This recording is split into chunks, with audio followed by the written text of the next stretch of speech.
This trade is absolutely ridiculous for the Spurs. Bleacher Report has gone in projecting trades for various NBA teams, and they featured the Spurs on a recent list, including the Spurs landing an NBA, well, I guess most people would call him a superstar, in one of the trades that maybe makes the least sense I've seen this entire offseason when it comes to San Antonio, but we gotta dive into it and the complete absurdity behind it. Plus, ESPN has been doing a lot of lists, a lot of rankings lately, and in their most recent poll of multiple executives around the NBA, there's one category that Victor Wembanyama featured heavily, and no, it's not Defensive Player of the Year. This is something very different that I know you'll be excited about, so stick around for that on this episode of Spurs Digest. But before we get into the video, guys, 95% of you watching this video haven't hit that subscribe button. It's completely free. You just click the button, and you can even hit the notification bell to get notified every single day when we post Spurs content all off-season long, all season long. We hope to be the hub for the San Antonio Spurs, so hit that button down below. We'd really appreciate it, as we're just going to get straight into the video.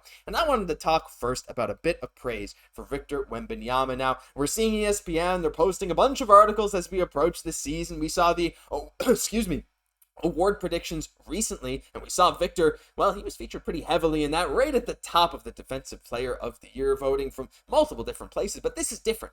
This is something completely different. As ESPN, they went in and they projected, well, they said, who's going to be the best player in the NBA 5 years from now? And, well, during this voting session, they had none other than Victor Wembanyama at number one, with 12 votes out of the, I think it's 18, yes, 18 people. Victor Wembanyama had 12 of them, with Shai Gilgeous-Alexander getting 2, Luka Doncic getting 2, Ant getting 1, and Jokic getting 1. Jokic getting 1's kind of crazy. I mean, I could see it, but some people are speculating he's going to retire in the next 5 years. I digress, though. They go on to say that, Wemby's a phenom, unanimous Rookie of the Year, led his country to a silver medal in the Olympics. I mean, there was a lot of stuff going on around those Olympics, but this is not the time nor place to get into that.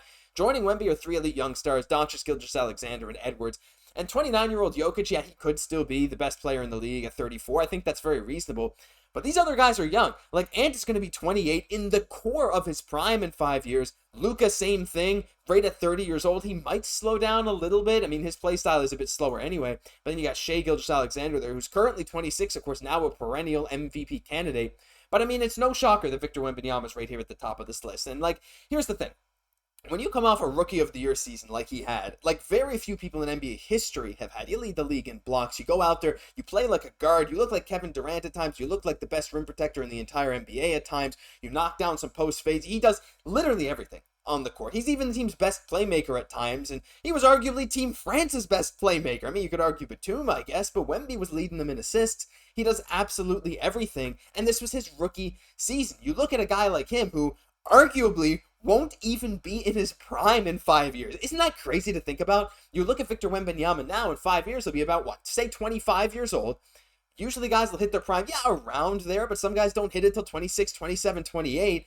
And Wemby, I mean, I don't see him having any problem aging. Again, knock on wood, hope no injuries happen, because that's kind of the big concern with Wemby. That was what a lot of people said before he got drafted. He's a string bean. He's going to snap his leg, this and that. I think his yoga, learning from what Kareem Abdul-Jabbar did to keep himself healthy throughout his career, I think that's really going to help Wemby's longevity going forward. But 5 years from now, the fact that it's not unanimous, but it's pretty darn close to it, having Wemby right at the top is absolutely insane, but completely expected. So I'm super pumped, especially this season for Wembanyama. Let me know down below if you agree with this. I assume pretty much everyone watching this will, but still, it's pretty surreal to see him right there at the top. But we're going to get into something else here. And look, this is ridiculous. It's insane, okay? Look, I know we're getting close to the season.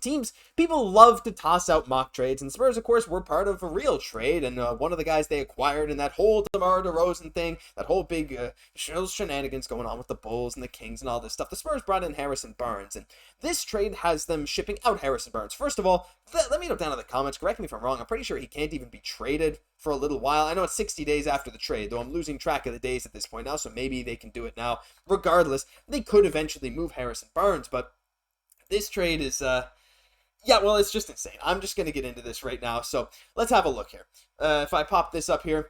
So Bleacher Report, they went through a bunch of players, and they were saying, well, what's some likely trade scenarios for these guys that are probably going to get traded? And based on who you see on the screen, well, I think you guys have a decent feeling as to what's going to happen here. They projected that Bradley Beal, with 3 years left, his $161 million he's still owed, goes to the San Antonio Spurs alongside 3 second-round picks, 1 in 2026 and 2 in 2031, for Harrison Barnes, Keldon Johnson, and Julian Champagnie. Now, before I actually get into analyzing this, pause the video right now. Leave me your take on this down below, because I want to see if we're on the same page. I think we're pretty much all on the same page. This is absolute insanity, but, maybe there's some people that think this could work out. But, let me know down below. And now we'll get into the actual analysis. So I want to get back to this, and I want to go over what Bleacher Report said. This article will be linked down below if you want to go take a look at it. Just have a read through. They had some more than just this here, so maybe get some full context. But they basically said they were tweaking the team around Wemby. You saw Keldon Johnson kind of lower his minutes. And by the way, as of today, Keldon Johnson's new number has been picked. It's going to be 0, apparently. So that cryptic thing he posts on Instagram is not his real number. But anyway, it is what it is. But they say they seem unconvinced that Johnson's a keeper, but they might be open to seeing what kind of noise they can make with Beal over the next few seasons. The Suns, meanwhile, might pounce on any Beal deal they could find, but they'd be getting more than scraps from San Antonio. Barnes is a solid 3-and-D support piece. Johnson is an ignitable scorer, and Champagnie is building a 3-and-D base. Yeah, building a 3-and-D base, I suppose, is how you could refer to Julian Champagnie. I mean, look, he started a lot of games. There's definitely a solid portion of maybe the Spurs fan base, NBA fan base, that had him there in that bottom tier of all starters in the NBA. I still like Julian Champagnie. I got nothing against him, but it is what it is. The problem with this trade, I'm actually going to pop it back up just so we can all take a look at it as I'm talking about this.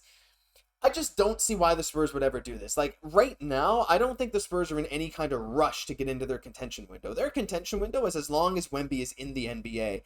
And the big problem here is just taking on Bradley Beal's contract. It makes no sense if you're a team like the Spurs. Like, I know that you're still kind of in this development window, and you do want to surround Wemby with talent. I mean, the last thing they want to do is let his talent go to waste.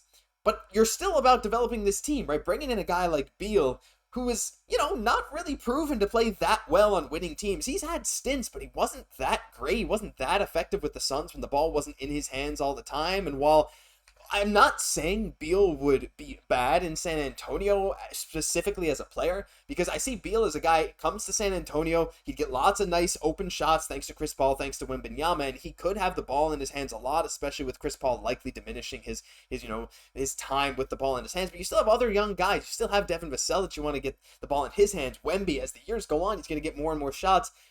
For the contract especially, he's already not worth that contract. And I think we knew that when he first signed it, not to mention his no trade clause, so he'd have to waive that to even go to the Spurs. And yeah, the Spurs aren't giving up that much, but why give up decent depth? Like, these are 3 guys who have been starters for a decent part of their career. I guess Julian Champagnie at the bottom tier of that, but the 3 starting caliber players, and you get one Bradley Beal who just doesn't really fit the Spurs system that well. Not saying he couldn't, not saying Pop couldn't get the most out of him, but you get him alongside $54 million per season for 3 more years. It'd be fun, I guess. It's cool to get him, but to me, that kind of money, you don't know what's going to happen in 2 to 3 years. You don't know who's going to become available. You don't know what kind of trades you can make. You don't know who you could try and sign in free agency. As I'm sure San Antonio, for the first time, maybe ever, is going to be a premier free agent destination, because people have already been talking about how much they want to play with Victor Wembanyama. But bringing in Beal for that kind of money, it's just that 3-year uncertainty. If it was a 1-year deal just to see what would happen, I mean, I guess I wouldn't be opposed. I still wouldn't really see the point, but the thing is, it's not. Beal could also deny the trade. Who knows if he even wants to go to San Antonio, but look, I could talk about this for ages. Don't do this. This Bleacher Report, stop. There was actually a Air Alamo from Fanside reviewed this trade as well, and they said it was a D- trade proposal, and honestly, I'd have to hard agree. While I don't think I'd want to go say F, because getting a guy like Bradley Beal it doesn't happen very often in terms of trades. Bringing him into this Spurs team right now makes no sense, especially with the depth they're giving up. Guys that, Keldon Johnson, we don't know what their plan is for him long term. A lot of people speculate it's not to be on the team. I still think he can be a solid contributor. Who really knows? Harrison Barnes just joined the team. I still think he's going to be super serviceable. But let me know your thoughts down below. I'm not going to spend any more time on this. I'd love to hear all your thoughts on just how insane this is, because that'll do it for this episode of Spurs Digest. If you enjoyed, leave a like, comment, and like I said, subscribe to the channel, because I'll flash it up again. That's 95% of you guys watching are not subscribed. And hey, we want to hit 1,000 subscribers, so if you want to help us with that goal, we'd really appreciate it. I've been your host, Josh Gosse. I'll catch you in the next one.